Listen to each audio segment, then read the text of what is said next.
Chapter 14. After 2 days was the feast of the Passover, and of unleavened bread, and the chief priests and the scribes sought how they might take him by craft, and put him to death. But they said, Not on the feast day, lest there be an uproar of the people. And being in Bethany in the house of Simon the leper, as he sat at meat, there came a woman having an alabaster box of ointment of spikenard very precious, and she brake the box, and poured it on his head. And there were some that had indignation within themselves, and said, Why was this waste of the ointment made? For it might have been sold for more than 300 pence, and have been given to the poor. And they murmured against her. And Jesus said, Let her alone, why trouble ye her? She hath wrought a good work on me. For ye have the poor with you always, and whensoever ye will ye may do them good, but me ye have not always. She hath done what she could. She is come aforehand to anoint my body to the burying. Verily I say unto you, wheresoever this gospel shall be preached throughout the whole world, this also that she hath done shall be spoken of for a memorial of her. And Judas Iscariot, one of the 12, went unto the chief priests, to betray him unto them. And when they heard it, they were glad, and promised to give him money. And he sought how he might conveniently betray him. And the first day of unleavened bread, when they killed the Passover, his disciples said unto him, Where wilt thou that we go and prepare that thou mayest eat the Passover? And he sendeth forth 2 of his disciples, and saith unto them, Go ye into the city, and there shall meet you a man bearing a pitcher of water, follow him. And wheresoever he shall go in, say ye to the goodman of the house, The Master saith, Where is the guest chamber, where I shall eat the Passover with my disciples? And he will show you a large upper room furnished and prepared, there make ready for us. And his disciples went forth, and came into the city, and found as he had said unto them, and they made ready the Passover. And in the evening he cometh with the 12. And as they sat and did eat, Jesus said, Verily I say unto you, one of you which eateth with me shall betray me. And they began to be sorrowful, and to say unto him one by one, Is it I? And another said, Is it I? And he answered and said unto them, It is one of the 12, that dippeth with me in the dish.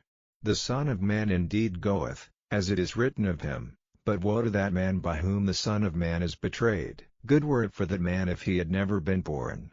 And as they did eat, Jesus took bread, and blessed, and brake it, and gave to them, and said, Take, eat, this is my body. And he took the cup, and when he had given thanks, he gave it to them, and they all drank of it. And he said unto them, This is my blood of the New Testament, which is shed for many. Verily I say unto you, I will drink no more of the fruit of the vine, until that day that I drink it new in the kingdom of God. And when they had sung an hymn, they went out into the Mount of Olives. And Jesus saith unto them, All ye shall be offended because of me this night, for it is written, I will smite the shepherd, and the sheep shall be scattered. But after that I am risen, I will go before you into Galilee.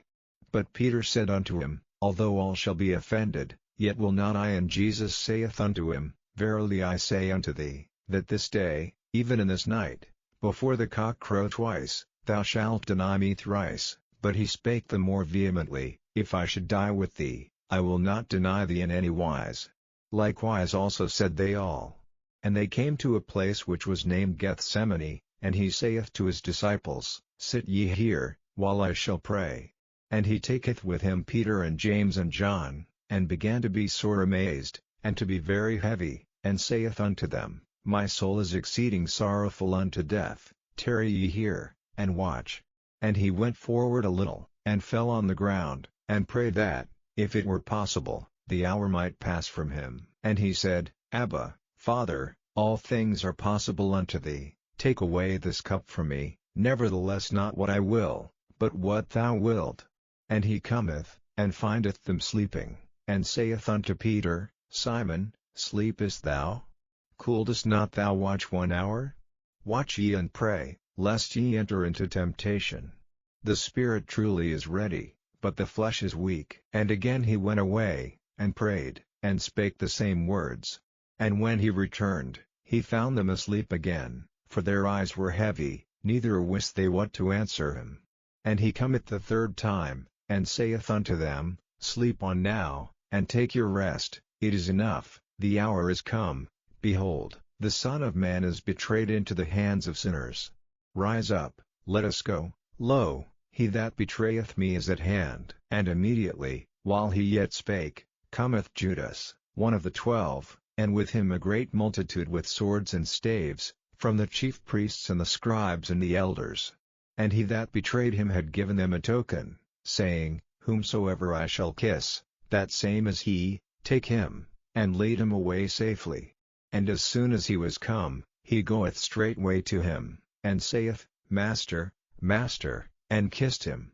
And they laid their hands on him, and took him. And one of them that stood by drew a sword, and smote a servant of the high priest, and cut off his ear. And Jesus answered and said unto them, "Are ye come out, as against a thief, with swords and with staves to take me? I was daily with you in the temple teaching, and ye took me not, but the scriptures must be fulfilled." And they all forsook him, and fled. And there followed him a certain young man, having a linen cloth cast about his naked body, and the young man laid hold on him, and he left the linen cloth, and fled from them naked. And they led Jesus away to the high priest, and with him were assembled all the chief priests and the elders and the scribes. And Peter followed him afar off, even into the palace of the high priest, and he sat with the servants, and warmed himself at the fire. And the chief priests and all the council sought for witness against Jesus to put him to death, and found none, for many bare false witness against him, but their witness agreed not together. And there arose certain, and bare false witness against him, saying, "We heard him say, I will destroy this temple that is made with hands, and within 3 days I will build another made without hands." But neither so did their witness agree together.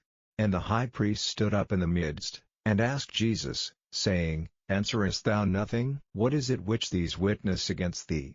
But he held his peace, and answered nothing. Again the high priest asked him, and said unto him, "Art thou the Christ, the Son of the Blessed?" And Jesus said, "I am, and ye shall see the Son of Man sitting on the right hand of power, and coming in the clouds of heaven." Then the high priest rent his clothes, and saith, "What need we any further witnesses? Ye have heard the blasphemy, what think ye?" And they all condemned him to be guilty of death.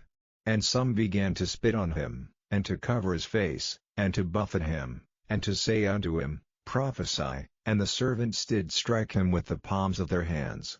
And as Peter was beneath in the palace, there cometh one of the maids of the high priest, and when she saw Peter warming himself, she looked upon him, and said, "And thou also wast with Jesus of Nazareth?" But he denied, saying, "I know not, neither understand I what thou sayest." And he went out into the porch, and the cock crew. And a maid saw him again, and began to say to them that stood by, "This is one of them." And he denied it again. And a little after, they that stood by said again to Peter, "Surely thou art one of them, for thou art a Galilean, and thy speech agreeth thereto." But he began to curse and to swear, saying, "I know not this man of whom ye speak." And the second time the cock crew. And Peter called to mind the word that Jesus said unto him, "Before the cock crow twice, thou shalt deny me thrice." And when he thought thereon, he wept.